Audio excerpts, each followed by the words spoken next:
Uh, Lovely day, but not a lovely morning. So I watched Thunderball, Sean Connery, 1965, Nice. almost 60 years ago, and 60 years old. That movie.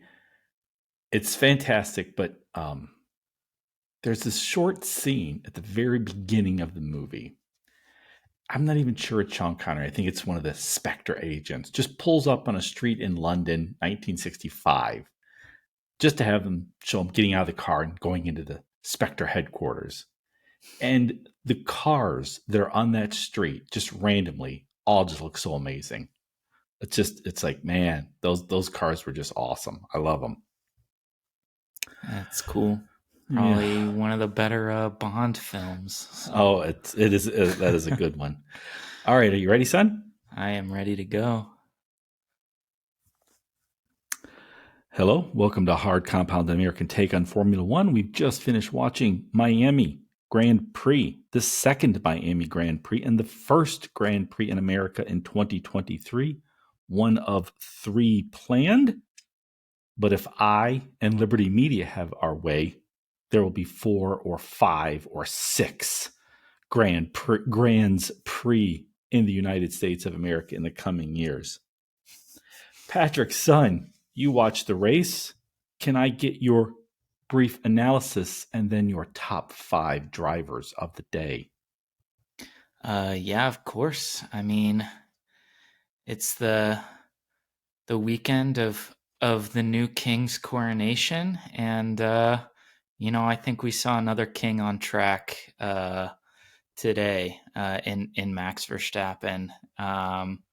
He just continues to dominate. He kind of holds the reins of Formula One, and pretty much is capable of doing whatever he wants on track. Um, That was an amazing race by Max, starting. I think it was ninth. Uh, just getting up to second round by lap 15, I think it was, and then battled his teammate Sergio Perez for a bit, but then just overtook him. Sergio had no chance. Yeah, definitely Max is king. Charles is not king. There is no King Charles. So who do I have as your top five? yeah, Charles had a rough weekend. He did. I think Ferrari as a whole had a rough weekend. Top five. I mean, I think it's pretty clear Max was the best driver of today and overall in the weekend. Got caught out by the red flag in qualifying and wasn't really able to put in a lap, and that's why he started in P9. But I mean, just no problem for him in the actual race. Um, then I have Alonso continuing to do amazing things with that Aston Martin. Um, I know we don't necessarily see Stroll, his teammate, as one of the better drivers in F1, but I mean, the fact that Alonso has like four podiums this season and is miles ahead of Stroll, he seems to be getting more out of that car than I think anyone reasonably expected. And for me, I think that's very impressive. Yeah, no one is getting more out of their car than Alonso. That's not surprising, but just to the extent is Stroll is a fine driver. He's a capable driver, and it's nowhere close. Everywhere else, it's close. Even Alex Albon, and the rookie Logan Sargent. Albon is definitely out racing him, but I think even there the gap isn't as big. What Alonso is doing is pretty impressive. Yeah, for sure. So for me, another P3 finish. I mean, better than the Ferraris, better than the Mercedes, better than the Alpines, who realistically should be Aston's competition this season. I mean, just impressive racing again from him. And then speaking of Alpines, I have Pierre Gasly. I thought he put in a really, really solid qualifying performance. Saw him on what, the second or third row, I think, um, which was pretty impressive for that Alpine. And then had a fine race up until probably like the last two laps where he was getting hounded by Leclerc and Hamilton, and made a little bit of a slip up, but still, outraced his teammate. Got some really good points for Alpine in Miami. Then fourth, I have George Russell. Continuing to be a really solid competitor in that Mercedes. Seemed a little bit more comfortable this weekend than Hamilton did, and was able to get P4. Not quite up there with Alonso to challenge for a podium, but ultimately I thought he did really well. And then lastly, I have Kevin Magnussen in the Haas. He put in a solid qualifying performance. Ended up ahead of where he should have been in a starting position P4. But battled through the whole race. After his first pit stop, kind of was sulking down in like 15th or something. Kept battling, was driving well, made his way up into the points, and eventually finished in 10th. So another solid point for Haas. Yeah, nice. Magnussen getting Haas, the pseudo-American team, into the points in the first race in America this year. That was nice to see. So you have Max, Alonso, Gasly, Russell, and K-Mag. I don't argue with that. And I was just checking the stats. I mean, it's pretty impressive. Alonso has Aston Martin. I know we're only 5 races in second place in the constructor. The Mercedes is just a few points behind. Hamilton and Russell in a better car are going to catch Alonso. But to see, Aston does not belong in second place in the constructors after 5 races, and that's all his doing. And it's amazing to watch. It's funny because I actually thought the best drivers today were Max, then Alonso, then Lewis Hamilton. And I realized, those are both the 3 world driver champions, which was interesting. On the very same race where all the rookies finished last, 18, 19, 20. Unfortunate. Now, you did not have the man who came in second, Max's teammate, Sergio, in your top 5. Sergio insists he can win the World Driver Championship. I do not believe he can. Red Bull is too good to make too many mistakes that would cost Max too many finishes. And so I think it's going to come down to Max versus Sergio. And 9 times out of 10, I take Max in that, even on most street tracks where Sergio is best. Yeah, I think I don't believe Sergio Perez is anywhere close to Max Verstappen. I think everyone wants to keep insisting that this is, a possibility, just like they always did when Bottas was at Mercedes battling Hamilton. It is not. It is inevitable that Max Verstappen beats Sergio Perez in a 23 race season, as it always was when Lewis Hamilton was always going to beat Valtteri Bottas in a 20 plus race season. There is no way that they lose. So let's all stop believing that is a possibility. Right. I mean, I think it's a possibility just if there were enough DNFs. But Red Bull is reliable. They've got, I think, the best strategy, the best paddock, the best car. I'm with you. This is like Hamilton, Bottas. I do think Sergio is a bit more proud and competitive than Bottas was. I think the many sprints and street tracks give him some advantage that less so Bottas had. But you're right, over a 20 plus race season, this is an unforgiving sport, and I just don't believe Sergio can hang with Max. I think very few can. I think even Lewis, 2023 Lewis Hamilton, I'm not sure can. 2023 Fernando Alonso, maybe. Although you'll note at the start of the race, Fernando started in P2. I thought he was a bit cautious, and I think we didn't see the old aggressive Fernando because I think he realizes, hey, I'm getting the most out of this car. I'm getting podiums out of this car, so I'm not going to be foolish. I'm not going to do anything just crazy aggressive, um, just because he knows uh, after Red Bull, he can battle with Mercedes and Ferrari for most races. And so I'm not even sure Fernando in 2023 hangs with Max, though I think there's that possibility. So really, there's not many. It's George Russell perhaps, and that Mercedes.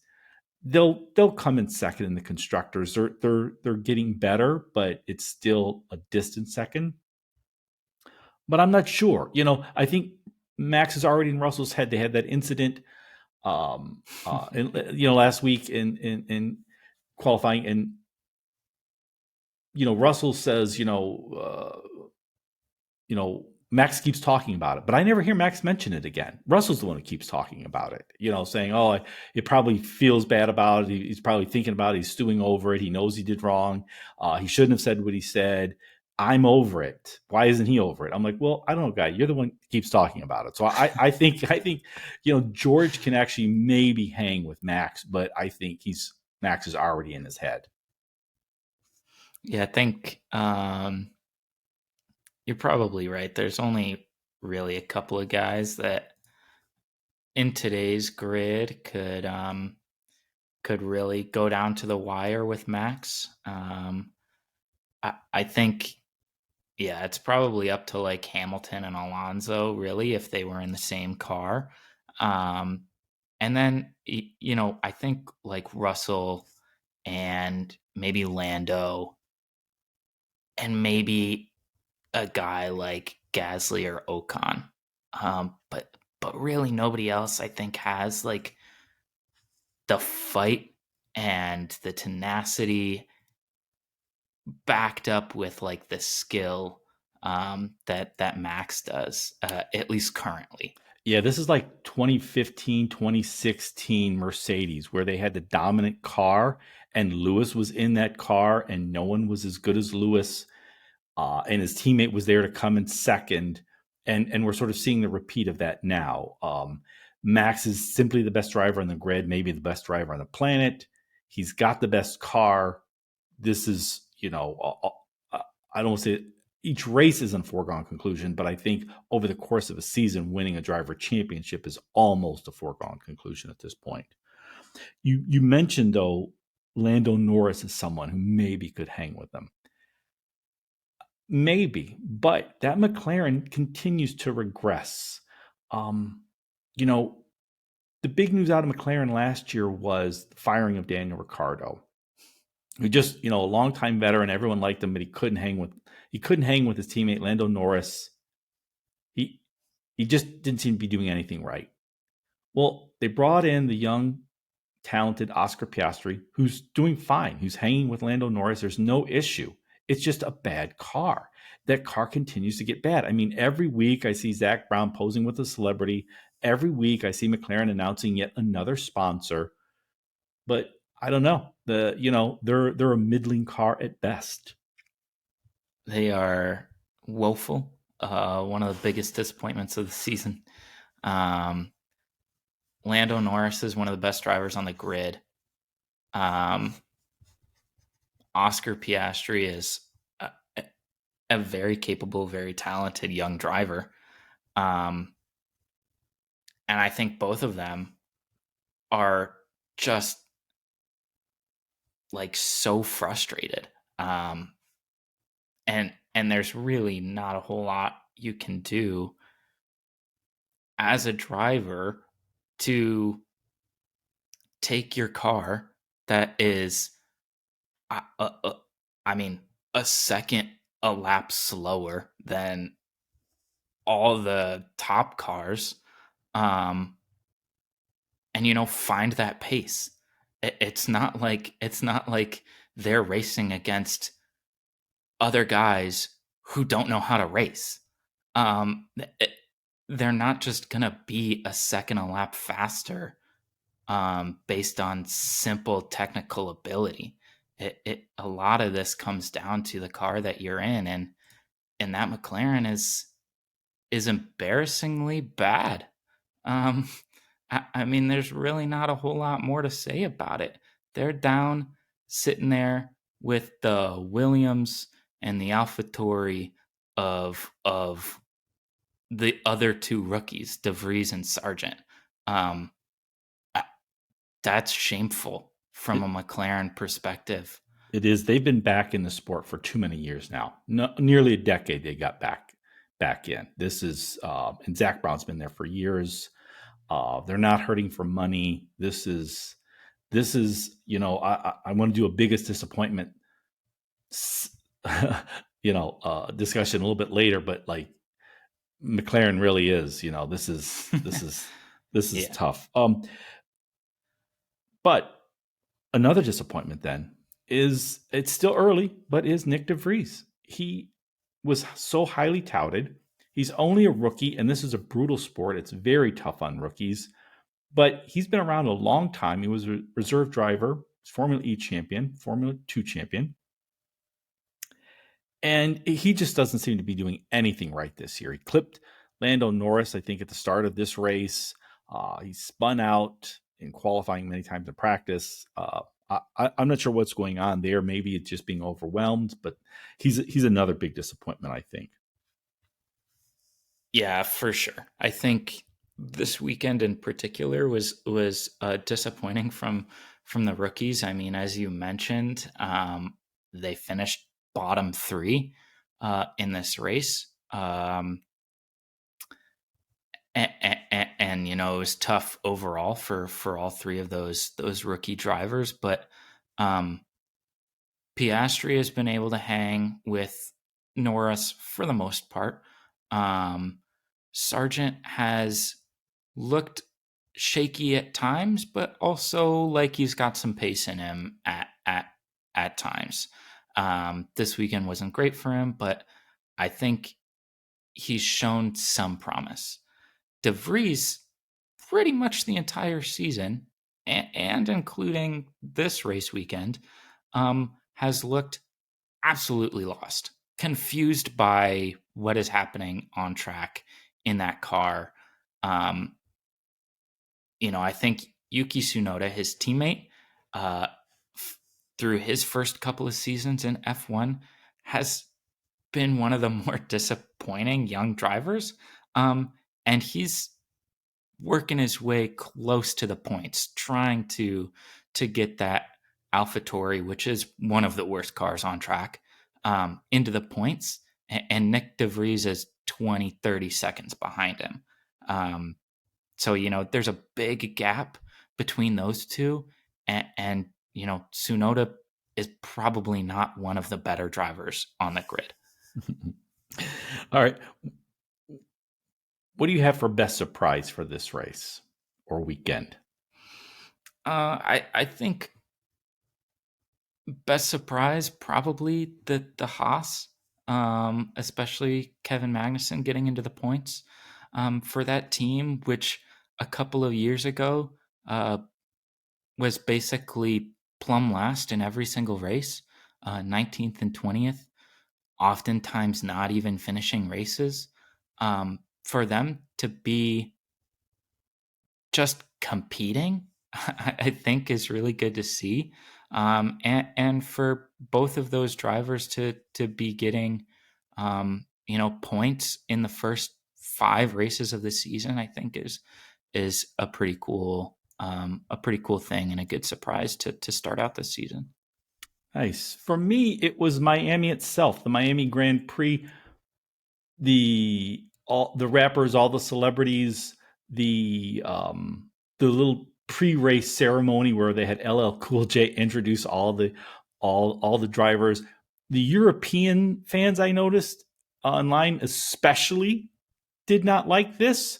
They're thinking, oh, this is America overdoes everything. Well, yes, we do.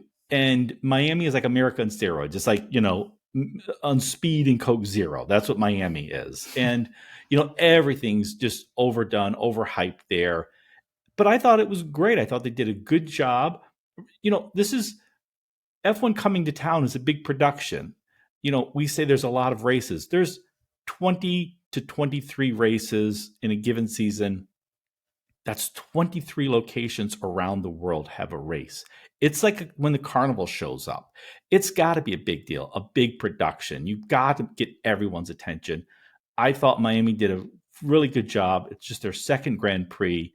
Um, you know, so hats off to Miami. Nice. Yeah. I'm not disagreeing with you, but I think they needed to go bigger. And I think they need to go bigger next year. It just seemed too tame and too formulaic of like a big production. I think Miami's fucking crazy. Go crazy. Go balls to the wall. Insane, fun, ridiculous. Just go for it. I think they were a little too corporate on their party. So I think, go bigger. Right. They're probably, Florida is a income tax free state. All the celebrities move there. All the sports stars move there. I wouldn't be surprised if we have an F1 driver eventually move there. But you're right. It is also can be corporate, and they probably had their accountants managing all the celebrities. Biggest disappointment. We've touched on this, but for you, for the race or the weekend?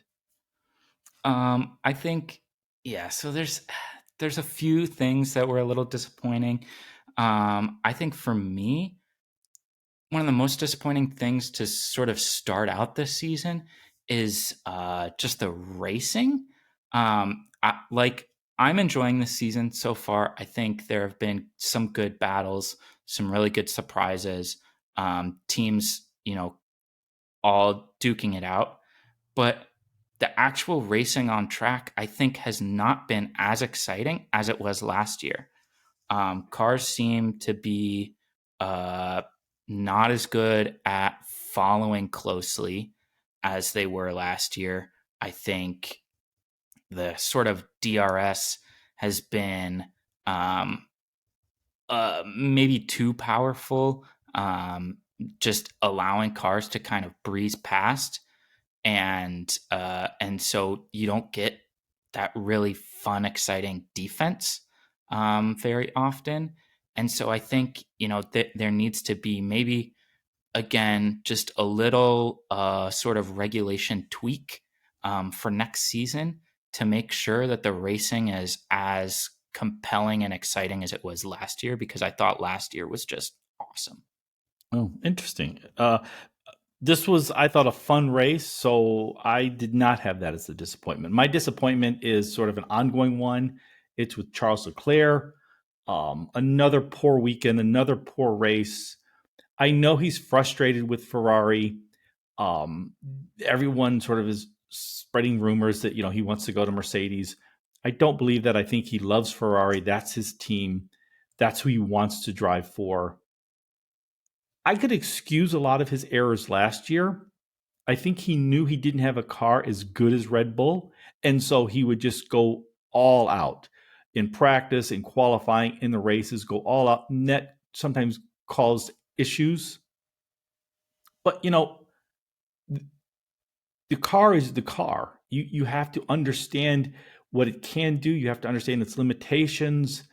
I think Charles could be doing better this year than he is, but he's sort of just letting the frustrations get to him. I think he's trying to make the car do what it can't do, and that's just a cardinal sin in racing.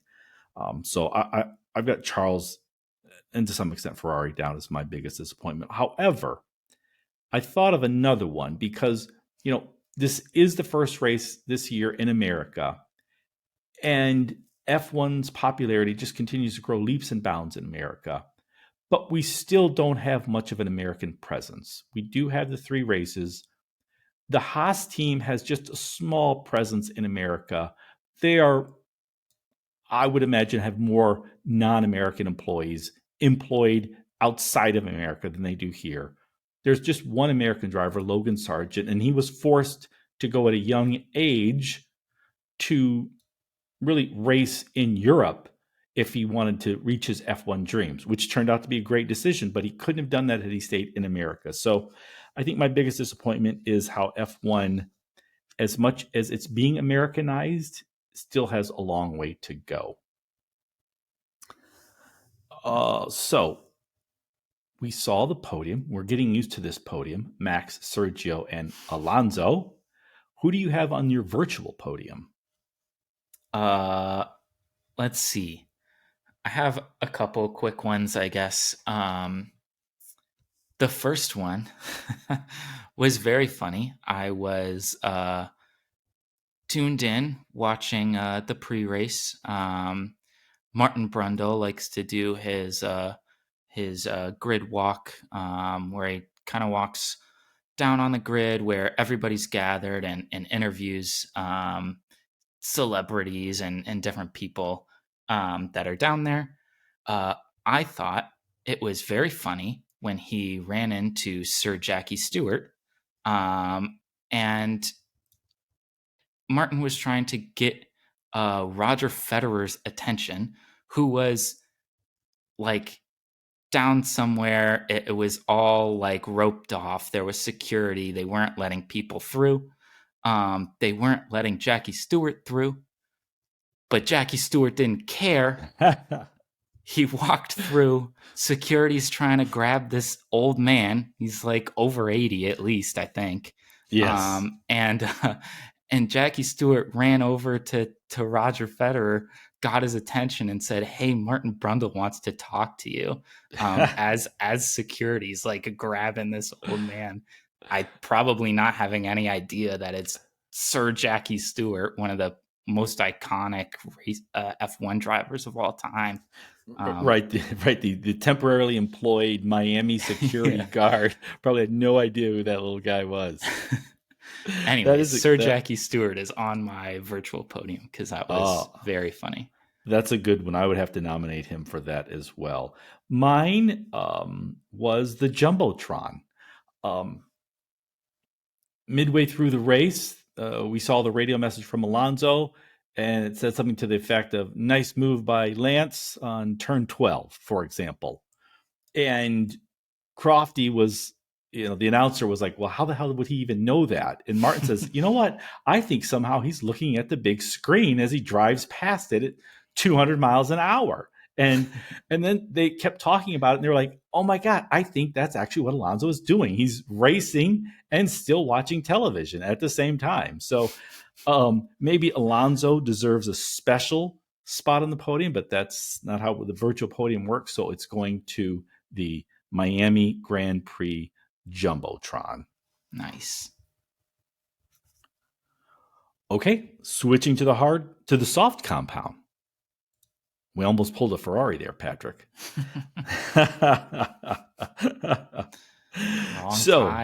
Wrong tire. Switching to the soft compound, we continue to hear rumors that Charles Leclerc is being recruited to join Mercedes. Lewis Hamilton continues to not sign his contract with Mercedes. Do we make anything of this? Or are we just sort of in this PR phase where, of course, Charles is going to stay with Ferrari. Of course, Lewis is going to re-sign with Mercedes, but we're just sort of trying to gin up some fake controversy to get more people to pay attention. I think that it would be crazy if Leclerc went to Mercedes instead of staying at Ferrari. He's such a Ferrari driver. And I don't see any real like career gain for him to leave and go to Mercedes. I mean, they are not the top dog anymore. They seem to be kind of struggling in similar fashion to Ferrari. Um, and so it wouldn't make sense for him to sort of jump ship at this moment, I don't think. He's always kind of been at Ferrari. That's, his dream. And um, I think that he will stay. I think currently it seems a little bit far-fetched for him to leave. Um, and Hamilton, I mean, I don't know what Lewis Hamilton is thinking. He's probably pretty sure that he's not getting on that top step again as a driver championship or a driver champion. Um, and so I'm not sure where his next career move is if it's not at Mercedes. So he's probably just biding his time, figuring out if he wants to stay in Formula One or not. Yeah, I, I do think Charles is going to stay with Ferrari. I do think Lewis is going to stay with Mercedes. And it's ironic to say this given how many victories Lewis has, but there really is nowhere else for him to go. But I think Mercedes has now got the second best car. They're third in the constructor standings only because Alonso. I think over the course of the season, that's going to ultimately change. They'll have the second best car, but it's a distant second. I have a feeling that the gap won't close as much as needed by next year for Lewis Hamilton to be confident he can compete for a driver championship, possibly in 2025. But by then, he's getting up there in age. George Russell will have been with the team for a few years. It's still not a guarantee. So I'm sort of with you that Lewis will stay with Mercedes, but it's hard to believe he will compete for a driver championship, which is unfortunate. I noticed McLaren that we talked about earlier before, they always seem to be adding sponsors. A new sponsor for theirs is Velo, which sells nicotine products, but without tobacco, which I thought was odd. Now, I enjoy smoking. Smoking is cool. But how very French of you. But smoking ads, like the infamous Marlboro livery, were banned long ago. They were banned in America on television and radio. They're no longer gracing the liveries of F1 cars, but there is the Velo ad. So I wondered if there was some sort of clever workaround that McLaren and or Velo and or F1 had, because these are not cigarettes, because cigarettes do not contain only nicotine. Cigarettes contain nicotine, tobacco, and a wide variety of unknown chemicals. But nonetheless, it is a nicotine product. So it surprised me that that was on there. Yeah, that's a little weird. I don't know. Yeah, there's some weird sponsorships, it seems like, and McLaren has like 90% of them, it seems like. Yeah, McLaren used to have the company that was running some sort of odd advertising scheme. I could never understand what it was. And it was essentially a holding company or a company affiliated with Giant Tobacco, which always struck me as an odd thing. But uh, uh, I enjoy smoking, but actual cigarettes, not whatever Velo is selling. Another issue that I thought was, I don't want to say problematic, but curious, was gambling related. So, for example, throughout the United States, sports gambling, sports betting has become more and more widespread. More and more states are legalizing sports gambling. And in Europe and in England, it's been widespread, commonplace for a long time. I noticed today, however, because I didn't stream the race, I watched it on network television. It was on ABC. I watched it live in real time. However, it was a couple seconds behind the internet feed. And in my internet feed, I also had analysts or pundits commenting, like, Hamilton had just passed Gasly, Max and Russell battling. And then a second and a half later, I would actually see that. And I was wondering, how can I leverage that to my advantage? We don't have instant real time gambling available to us. It's sort of, there's a bit of a delay, but there's got to be a way. So if anybody can figure that one out, I would much appreciate it, because there were several opportunities where I could be placing bets on Lewis passing Pierre on this lap, for example, or Max getting past Sergio at this corner. And then I could see it happen online, and then 2 seconds later, I saw it on the broadcast feed. Hmm.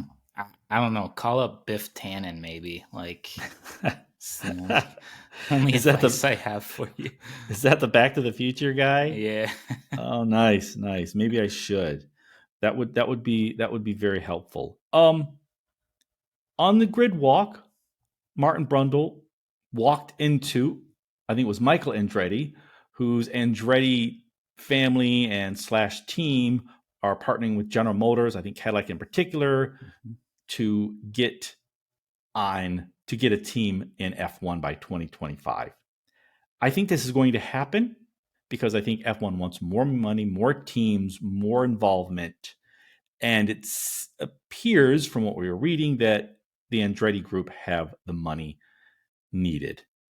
However, in parallel with this, we keep hearing that General Motors is now saying, oh, we don't want to just be on the marketing side. We're not just going to support Andretti. We want to make an engine for F1 and have that ready by the time the new regulations come around. I think 2026, maybe 2027, they'll be ready.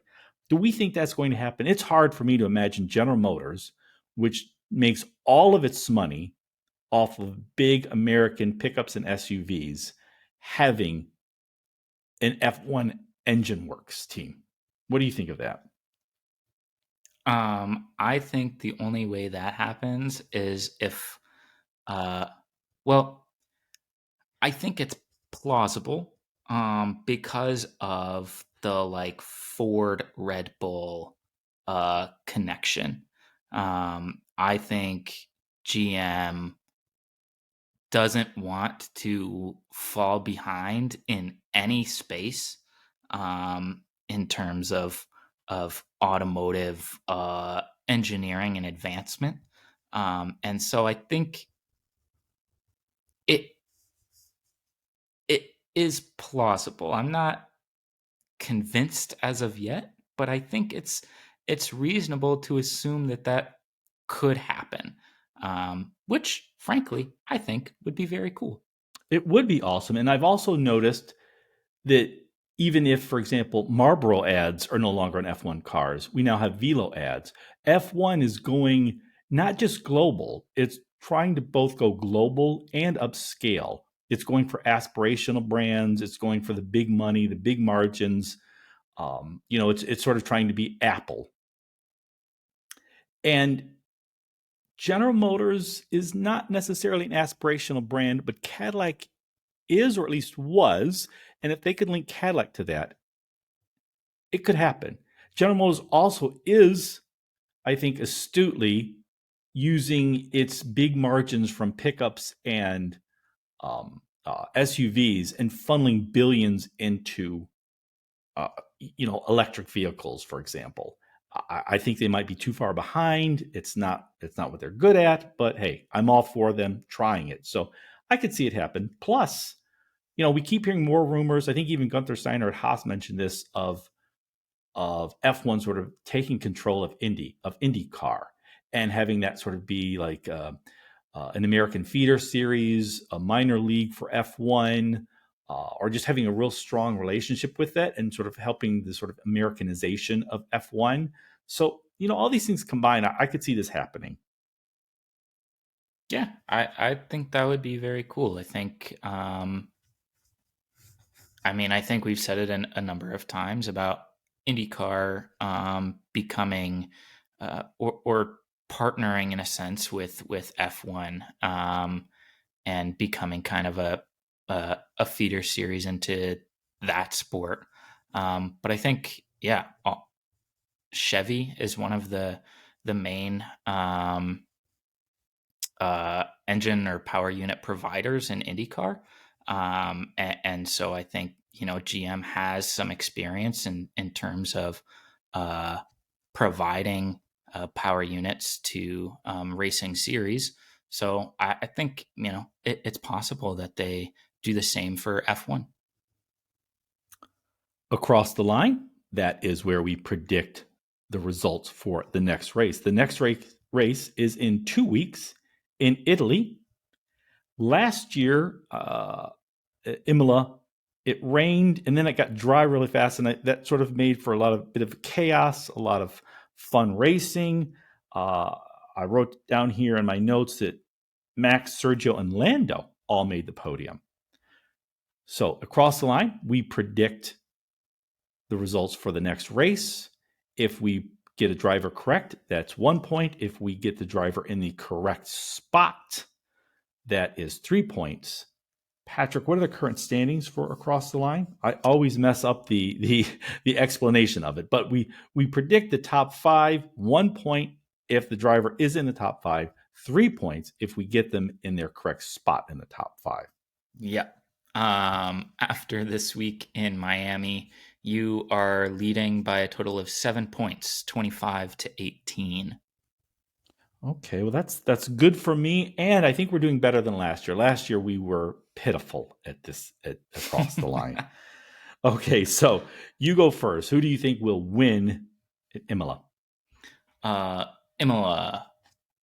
Well, I'm pretty sure it's going to be a Red Bull, and I believe that Red Bull will be Max Verstappen. Oh, nice. I am going to go a little bit different. Mercedes has some fight in them. They continue to say they're bringing upgrades, more upgrades. Total Wolff, the team principal, has said the big upgrades are going to happen at Imola. So I'm going to go with Lewis Hamilton wins it, and I get to choose number 2, George Russell, and Mercedes 1-2. And they take control of second place in the constructor standings and never look back. That is not going to happen.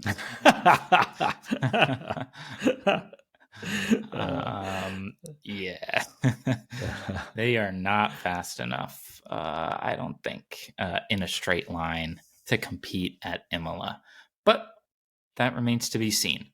For me, P2, I just think since you left him on the board and we're getting quite used to having him on the podium, I will take Sergio Perez for a Red Bull 1-2 once again this season. And then P3, well, let's just have a repeat of this weekend. I have to make up points on you somehow. I'll take Fernando Alonso. Nice. Max, Sergio, Alonso. I have Lewis, George Russell, and I'm going to put, he had, I thought, a pretty decent weekend, Pierre Gasly at number 3. Ooh. My number 4, I will put, he's the forgotten man. We keep talking about Alonso at Aston Martin, but that Aston Martin is not a bad car. I'm going to put Lance Stroll at 4. Interesting. So far, we have no Ferraris. We've got 2 Red Bulls, 2 Mercedes, 2 Astons, no Ferraris. No Ferrari or sister teams in Italy. That's not a testament to how wrong we are. I think that's a testament to the current state of Ferrari. Yeah, I think I will have to take one though. I'll take a guy that's just been more consistent so far this season. I'll take Carlos Sainz, P4, and then I think I'll take the other French driver, the other Alpine, Esteban Ocon, P5. Nice. So you have Max, Sergio, and Alonso on the podium. 4th is Carlos Sainz. 5th is Esteban Ocon. I have Lewis and George with a Mercedes 1-2, then Pierre Gasly, then Lance Stroll, and rounding out the 5, my 5th is Charles Leclerc. Nice. Awesome. Any crazy predictions for Imola, Patrick, or for the rest of the season? Crazy predictions for Imola. You know, I think they keep saying that that the Williams is fast in a straight line. And so I don't know. I'll just say both Williams in the points. Wow. How about that? So Albon, I can believe that getting in the points, sort of getting in the 10th spot. Logan Sargent as well. That would be a great one.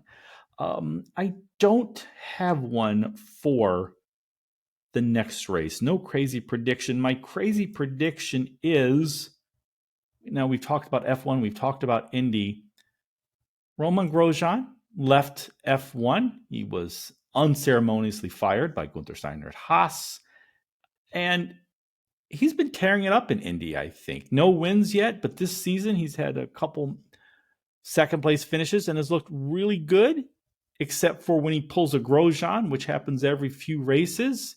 So I'm going to say one driver this year will be sick or injured, and they will call back Romain Grosjean to drive in that person's place. That's my crazy prediction.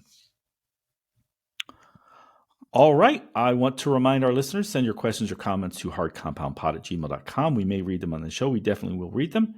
And I wish to thank you all for listening to everybody's most beloved father and son F1 podcast. And we are lights out. See ya. Thanks for listening. Good show, son. Good show. Talking about smoking made me think about death. And whenever I think about death, I think about the Irish, because nobody does death as good as the Irish. Not in poems, not in songs, not in sayings, not in dying tragically early. Nobody does death as good as the Irish.